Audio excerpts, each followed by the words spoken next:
ఆ పుణ్యమా అని చెప్పాను, ఆ చిన్న మంత్రం వల్ల. That is the power of the language English. Revanth Reddy ఏం మాట్లాడతారండి? ఒక చీఫ్ మినిస్టర్, ఒక ఉస్మాన్ యూనివర్సిటీకి పోతావు, యంగ్ ఇండియా రైజింగ్ సమ్మిట్లో ఇంగ్లీష్లో మాట్లాడతారట ఆయన.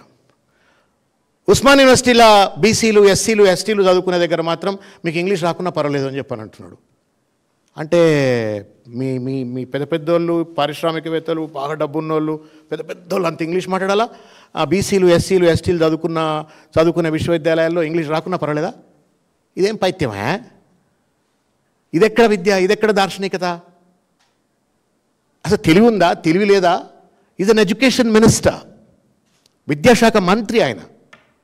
మరి దాని మీద కూర్చున్న వాళ్ళు సప్పట్లు పట్ట కొడుతున్న అంత ప్రొఫెసర్లే.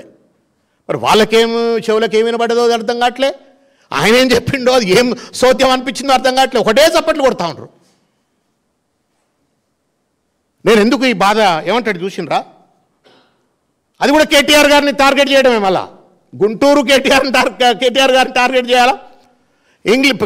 అది దేవుడిచ్చిన వరం ఆయనకు. మరి ఏం చేస్తాడు ఆయన? ట్రంప్తో మాట్లాడగలుగుతాడు, ఇవాంకా ట్రంప్తో మాట్లాడగలుగుతాడు, ఎల్లమ్మతో కూడా మాట్లాడగలుగుతాడు కేటీఆర్ గారు. ఆయన కంఫర్ట్ ఉంది. నీకేంది? లాగులలో తొండలేయాలా, పేగులు మెడకేసుకోవాలా, పొట్ట జీల్చాలా, ఇది నీ భాష. నీకు వచ్చింది కదా ఒక్కటే. మరి ఆయన ఇది కూడా వచ్చు, ఈ భాష కూడా వచ్చు అవసరమైతే, కానీ మాట్లాడాడు విఘ్నత, అది కూడా వచ్చు ఆయనకు. మరి నీకు రాకపోతే ఎవ్వడికి రావద్దనంటే, అదేదో సినిమా ఉంది మగధీర సినిమా, నాకు దక్కంది ఎవరికి దక్కొద్దని విలంగా అంటాడు కదా. నీకు రాదు కాబట్టి ఇంకా ఎవరికి రావద్దు. ఉస్మానియా చదువుకునే పిల్లలు, కాకతీయ చదువుకునే పిల్లలు ఎవరికి ఇంగ్లీష్ రావద్దని మాట్లాడే సంస్కారం ఎక్కడిది? విఘ్నత ఎక్కడిది? అసలు ఏమైనా మెదడుండి మాట్లాడుతున్నారా? ఇదే కంచాయిలయ్య గారు, I have a great respect to him. పొద్దున్న లేస్తే కంచాయిలయ్య గారు మేము చదువుకుంటప్పటి నుంచి చెప్తుండే మాట. I was doing PhD when I was an assistant professor in Osmania university.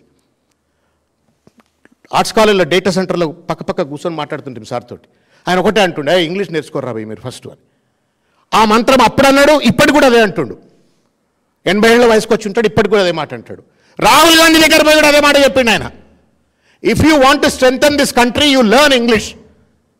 Rahul Gandhi కరెక్టే దేశవ్యాప్తంగా ఇంగ్లీష్ మీడియం ఎడ్యుకేషన్ ఉండాలా, పిల్లలు బాగుపడాలంటని రాహుల్ గాంధీ అంటాడు. రేవంత్ గాంధీ ఏమంటున్నాడు? ఇంగ్లీష్ రాకున్నా ఏం లేదు రా భయ్, నా లెక్క రియల్ ఎస్టేట్ ప్లాట్లు అమ్ముకుంటే పైసలు వస్తాయి, ముఖ్యమంత్రి అవుతా అంటున్నాడు. This is what is teaching to the Osmania university post graduates.